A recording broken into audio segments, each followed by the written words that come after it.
What if I told you the way it has always been done is not the best way? Facing your fears will change your life. The passion behind this journey is merging two separate worlds into one with the goal of creating value and awareness for a better life. I'd rather be sidelined trying to achieve greatness than watch greatness achieved and it only set on the sideline. Now introducing your host, Jacob Emery. This episode is brought to you by R&R Pipeline, an infrastructure company. Our purpose? Enhancing America's infrastructure with a safety-driven, integrity-led culture that provides an environment for team members to grow and thrive. In the last couple episodes, I talked about recognizing fear, adversity, pain points, and then I talked about building a bridge away from them. So the breakdown of your reality, understanding it, facing the hard thing, the awareness factor that is often so difficult and painful to acknowledge, and then what to do to kind of build away from that. So building a bridge away from that breakdown or that reality, that pain point. Once you build your bridge and start to understand, facing the fear will let you go through hardship in the short term for a bigger reward at the end, a different life at the end, and understanding that that fear was really your limitation in life. So if you're not getting what you want out of it, a lot of time it's because you're not doing the thing that you need to do to overcome this pain. Building the bridge away from the breakdown is a big starting point. But once you leave that breakdown, that painful place, and you start to build a bridge away from it, then what do? Because you can go away from the place it used to be, then where are you going though? So I often reference, if you tell someone to hop in their car and to start driving, and you don't give them a destination, you don't give them coordinates to get there, a map, an address, any sort of reference point on what it looks like, and you just wake up and you start driving, where the hell are you going? Oftentimes, it's a way that we operate our life. You're waking up every day unhappy with the thing that you're doing. You're not happy going to bed. You're not happy getting out of bed. You go do a job that you don't like around people you don't like, all to support people that might not appreciate you. Whatever the case may be, life, happiness, and fulfillment is a choice. I know for myself personally, I have had so many goals and things that I've done that I said would make me happy. A lot of us have already achieved goals that said would make us happy. So think about that. You have already achieved something that you said would give you happiness. So are you happy? Understanding that the journey, the process, the day-to-day is where the fulfillment in life normally comes from. Because an accomplishment, a destination is not fulfillment to me. I have not met many people that have reached a desired outcome, and that was the thing that fulfilled them, was the outcome, the desire of that. The fulfillment really comes from what it takes to get there and overcoming that. The hardship, the uplifting, both positive and negative, along the journey, and embracing both of them and just taking it for what it is, taking it at face value and overcome it. So overcoming it and recognizing fear, going away from it, but then where the hell are you going? Well, I know for me, the way that I used to view the world was pretty shallow.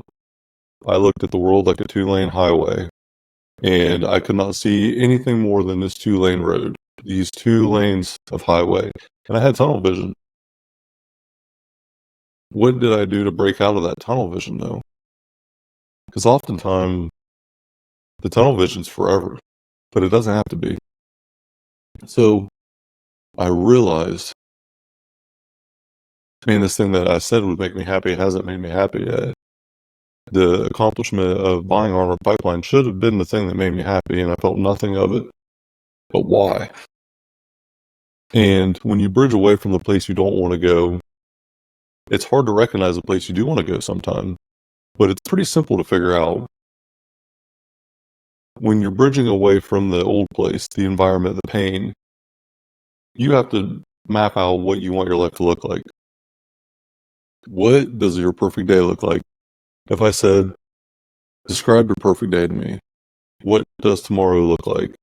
The perfect day. Take all the external things away that you would need to do or have to enjoy that perfect day. Financial, all of that's gone. You have the means to do whatever you want, whenever you want, however you want. What would tomorrow look like? Majority of people probably can't answer that. They haven't went through some overcoming of fear or pain. For me, tomorrow, what's on my calendar? Because that's my perfect day. There are very few days that I do not get fulfillment out of that day and enjoy the things that I'm doing. I'm passionate about what I do. I love it. I've embraced it. I face the fear. I embrace the hard times. I embrace the good times. And I stay good. I don't get too high or too low. I just make sure that I'm good. But it hasn't always been that way. And Buildup is the last segment to this breakdown, bridge, and then build up. What does your highway to success look like? And I knew that the easiest way to identify it to me was pretty simple. What does my perfect day look like? Write it down. Money, time, all that is available, readily available. Because ultimately it can be if you know what it looks like. So take that, write it down, put that piece of paper on the side, write down the other piece of paper. What do I not like about me? What do I not like about my life? What needs changed? What do I dislike about myself and my situation? Now, you've bridged away from the really, really bad, but there's always going to be something that you might be going through that you don't enjoy or you don't want to do. Sometimes it's necessary to get to the ultimate place where you love your journey and your process. But what about that in between stage? So, do you understand that you're bridging away from the place you don't want to be to get to the place that you want to go? What is the place that you want to go look like? How can you describe it? Because there's going to be a time when you build a bridge away from that bad place, but it's just building a bridge to that 2-lane road I just described a minute ago. Because I built a bridge away from the bad environment at 20 to 22. I bridged away from it.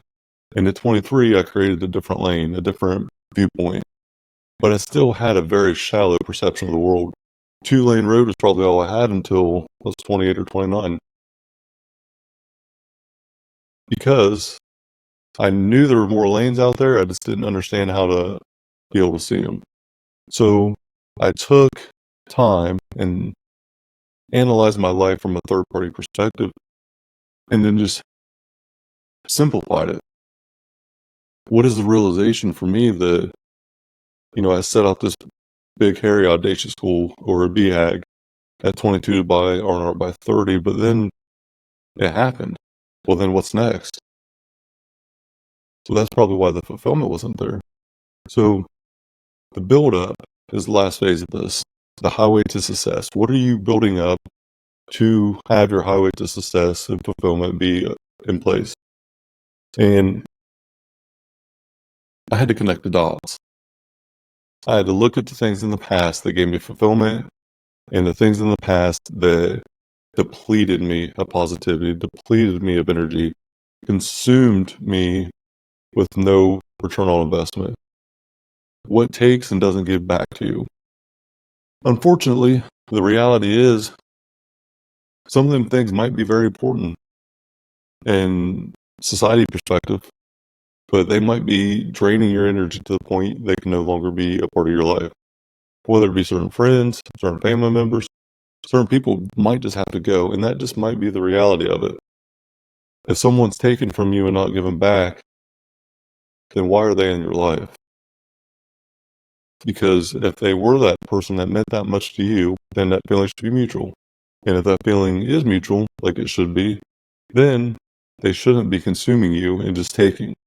It should be an equal value, friendship, partnership, whatever it may be, any type of relationship. So I know that there's got to be equal give and take back and forth. If I'm giving and not getting, it's not good. If I'm getting but not giving, it's still not good. So it has to go both ways. So when you connect the dots in your life, look at the things that were good, look at the things were bad, and write them down. And then what led to these things ultimately being good or bad? Look at the things that led to that. What are the series of events that had to occur for you to get to a good or bad outcome? And then realize that the good or bad outcome was in that process, was in that journey. When you connect the dots, it brings clarity to what to do in the future. You cannot create a better future until you create a better past. So having perspective on the good things, the bad things, and then still keeping it good. Just understanding with awareness, with facts, that these things happened and this was the outcome. These things happened and this was the outcome. So XYZ happens for a bad outcome. ABC happens for a good outcome. Let's stick to the ABC so we can have that good outcome. But also understanding that you are ultimately in control of the outcome or the perceived outcome. But also you got to factor in the third party aspect. What outside events happened also during this time that ultimately led to a good or bad outcome? And write that down. I bet majority of you will find that the outcome was really linked to your mindset, was linked to your effort, the intent behind the project. Because a good outcome can happen regardless of what the outcome is if the journey's good, if the intent's good, if the effort's max effort. So I say all that to say this. When I connected my dots, I ended up with the Iron and Infrastructure LLC. So what does that mean? So I had to face my own life. I had to look at myself in the mirror, be vulnerable, and be willing to accept the things that set me back. Also, as a learning point, the adversity, the fears, the pain points, I had to realize why they set me back and what I did to overcome them by building my bridge away. And then connecting the dots now, I can look back and understand the reality of it. So the passion from the beginning, running equipment, operating equipment, an extreme passion for me. That established the heavy equipment iron portion of my passion. Running equipment was something, whether it be a track hoe, bulldozer, backhoe, whatever it may be, I was so engaged and so present and so full of joy whenever I got to operate equipment as a kid that I knew there was something there. One of them unexplainable feelings almost. And then, so that was the passion or the joy, and then the adversity struck. So the fat kid that was overweight, that couldn't read and write very well, that struggled in front of other people, insecure, not confident. So I go to the iron in the weight room to overcome that. That's the foundation for me. That's my iron foundation. Connecting the dots, I understand that. So as I go through high school and overcome some of these obstacles, but they also have setbacks, and it just continues to linger. And then the 20-year-old me realized that, what the hell are you doing with your life? Question from Corey Gregory. That was the turning point for me. Now, knowing I can connect the dots, I knew that was a turning point. It took a while, but I had to build my infrastructure. I had to build that bridge away from the place that I didn't want to be at, to the place I wanted to go. So then I did that. I always thought I'd be in the fitness arena. I always thought that I would be professionally involved in some type of fitness. And for so long, I wasn't. From 18 to 30, I was not involved. I did not have a crew of people. I was kind of somewhat on my own. I trained at Westside, so I had a crew there, but it was 1 or 2 days a week. There were phases where I had crews, but for the most part, up until 4 years ago, I was somewhat just a gypsy, where I didn't have a home. I was just training on my own just to get in and get it done. Oftentimes it was before 4:30 a.m. I was done lifting and out. at the office by 5. I would wake up at 2 a.m. I just had to get it in however I could get it in. And I thought forever, like, man, I'm so passionate about weightlifting and fitness in general and wellness and helping other people that there has to be something here. I didn't know that there was, but I do now, connecting the dots. So as I connect the dots, I start to look back and I start to think about all the things that happened and then realize that they all happened for the ultimate end reason. They all happened for the better, whether I thought at the time or not they were. I had a training course that I took, the certified, probably 22 or 23, and I wanted to start becoming a personal trainer on the weekends. Hustle, yes. Money, yes. Passion about it, yes. What the hell are you doing with your life? And it did lead to the personal training.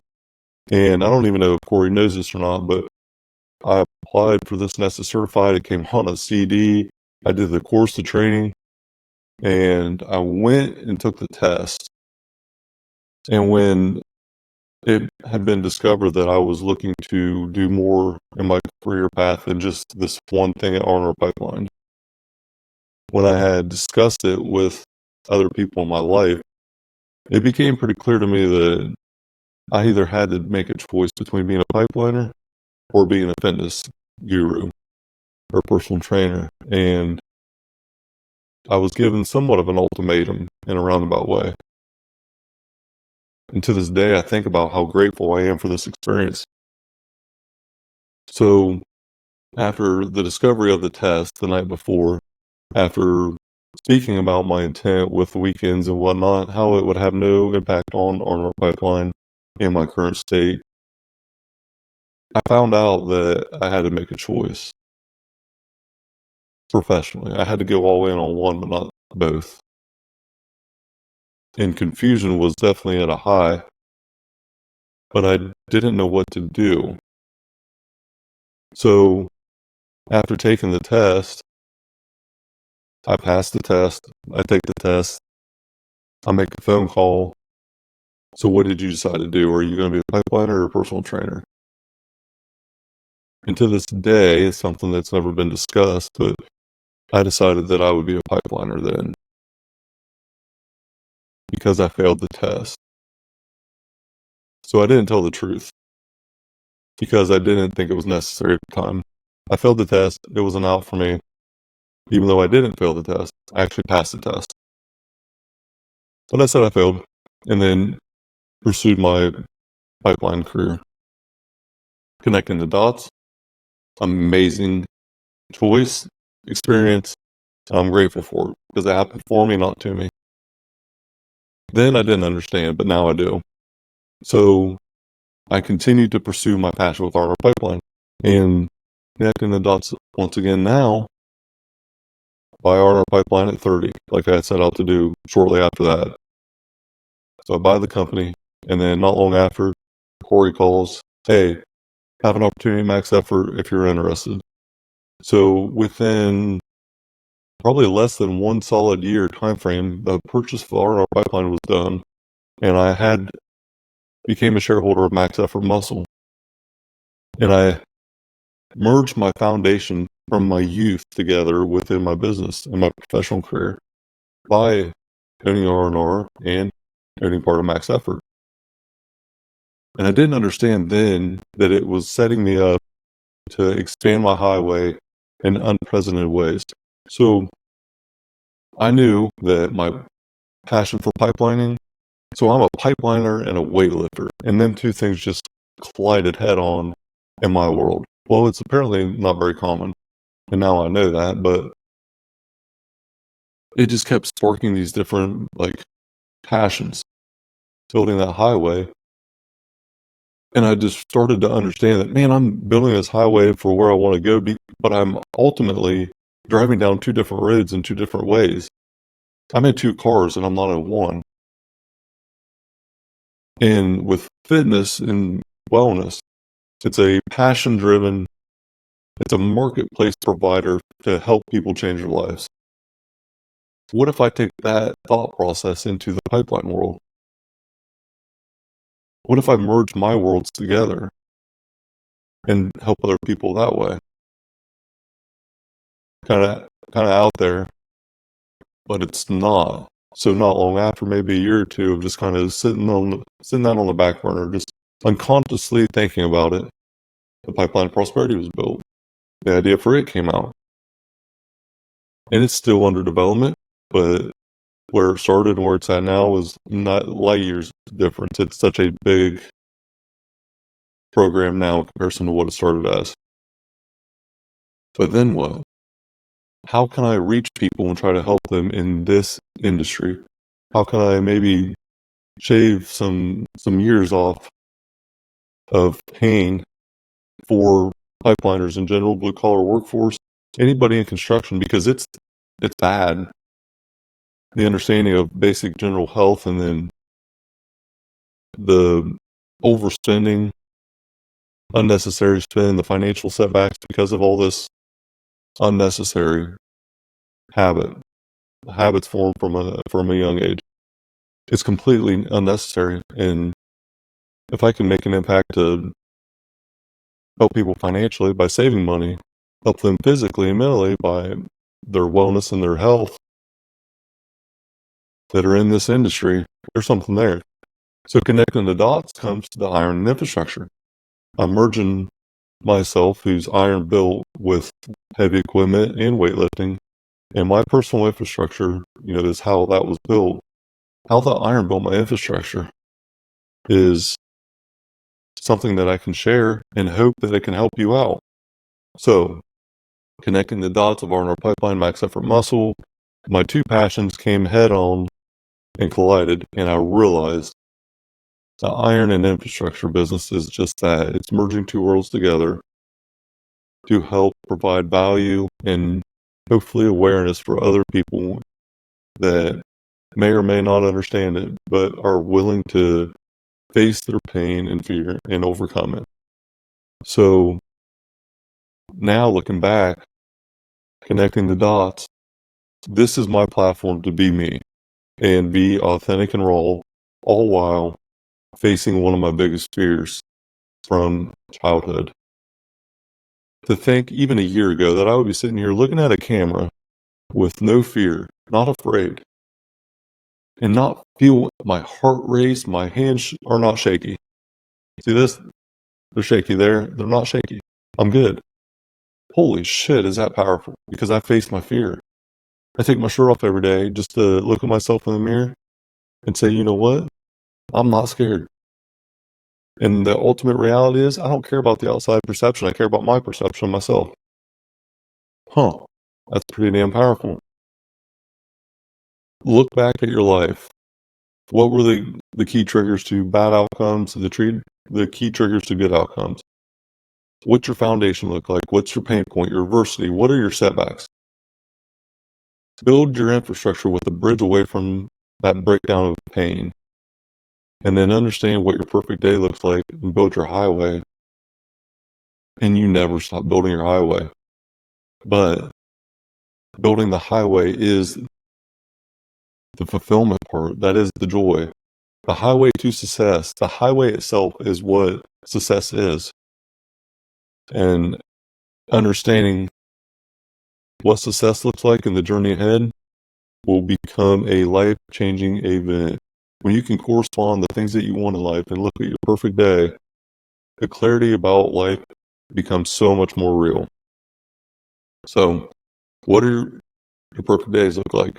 What's a perfect day to you financially, time, any of that unnecessary as far as this? Perfect day, write it down. What can you do to get it? If you don't know, start with the beginning. Break down your pain points, your fears, your adversity. Build the bridge away. The breakdown, the bridge, and then the build up will absolutely change your life. If you want to know more insight on the depth of it, if you have questions, if you want help, reach out to me. I'm here to help. I want feedback. If you would, give me the criticism, give me the feedback. Anything that you would like me to touch on would be greatly appreciated. I would gladly do so. I'm not selling anything, so my only ask would be to subscribe and share the message if you think it has value, and it would be greatly appreciated. Thank you all for listening. This has been a heck of a journey, and I'm grateful for it. This is my success because I'm embracing the good and the bad every day, staying even killed with it. And I'm just loving this process. I'm loving the journey itself. Is so joyful for me. So the ones that have reached out, especially recently, it's an inspiration for me when people reach out. It keeps me going. I'm human, and it's hard for me as well some days. But them little messages, the subtle recognition that, hey, this place I was at was bad, now it's good. Them subtle little messages inspire me to keep going and keep me thriving and full of energy. Thank you all for listening. Subscribe if you like it, share it out. I appreciate y'all. Thanks. This episode is brought to you by Max Effort Muscle. For all your supplement needs, go to maxeffortmuscle.com.